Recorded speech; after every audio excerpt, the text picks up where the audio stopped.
नमस्कार, मैं विकास कुमार माली, कन्या विवाह एंड विकास सोसाइटी। आप तमाम दर्शकों से एवं मीडिया बंधुओं से आग्रह करना चाहता हूँ कि किसी भी तरह का अफ़वाह या गलत मैसेज संस्थान के बारे में न दें। बिना मेरे से किसी भी तरह की जानकारी प्राप्त किए आप अपने अनुसार से तरह तरह के लोग तरह तरह का सवाल फेसबुक के माध्यम से और न्यूज़ के माध्यम से चला रहे हैं, ये गलत बात है। अगर आप लोगों को लगता है कि यह सामूहिक विवाह का आयोजन करके अगर मैं गलत किया हूँ, तो आप लोग पर्सनली मेरे से आके बात पूछें या मेरे से कोई जवाब लें। मैं जवाब देने के लिए तैयार हूँ, चाहे वो लिखित हो चाहे मौखिक हो। लेकिन अब बताइए, सामूहिक विवाह हुआ, विदाई के समय सारे लोग विदाई होने के भीड़ में समझ सकते हैं।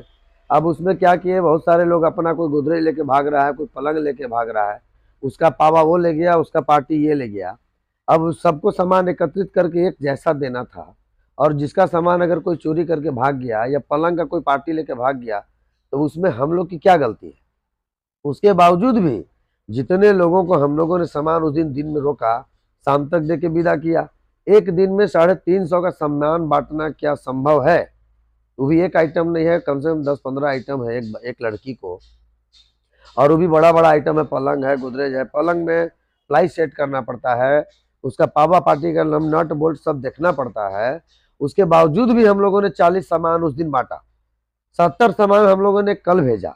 आप लोग पता कर सकते हैं। अगर आप लोगों को इस सब शक की दायरा में आ रहा है कि सामान नहीं बांट रहे हैं, तो ये सब गंदा अफवाह न उड़ाएं। अफवाह उड़ानी होगी तो हफ्ता दिन 10 दिन का टाइम है, उसके बाद आप लोग जांच कीजिए ना। हम तो सभी पदाधिकारी के यहाँ भी दिए हुए हैं उसका एक कॉपी है कि इतना संख्या में हमारा रजिस्ट्रेशन हुआ है लड़कियों का, जिसमें मैंने बाल विवाह के रूप में इतना छांटा है, दूसरा विवाह के रूप में भी कुछ कुछ लोग छटाए हैं, कुछ लोग लहंगा और शेरवानी खोल के भी भागे हैं। तो आप लोग गढ़वावासी मुझे सपोर्ट करें कि मैं बाल विवाह और दहेज प्रथा को समाप्त करने में सफल हो सकूं, या वैसे अनाथ गरीब माता पिता जो अपनी बेटी की विवाह नहीं कर पा रहे हैं, वैसे लोगों का मैं विवाह कर सकूं। तो आप लोगों से निवेदन है कि बिना जानकारी का या बिना किसी भी सबूत का गलत अफवाह न उड़ाएं, और अगर गलत अफवाह उड़ाते हैं तो फिर मुझे कानूनन कार्रवाई करनी पड़ेगी, और मैं फिर न्यायालय के शरण में जाऊंगा। उसके बाद फिर उनका जो भी निर्णय आएगा उस पर मैं किसी से बात करूंगा। धन्यवाद।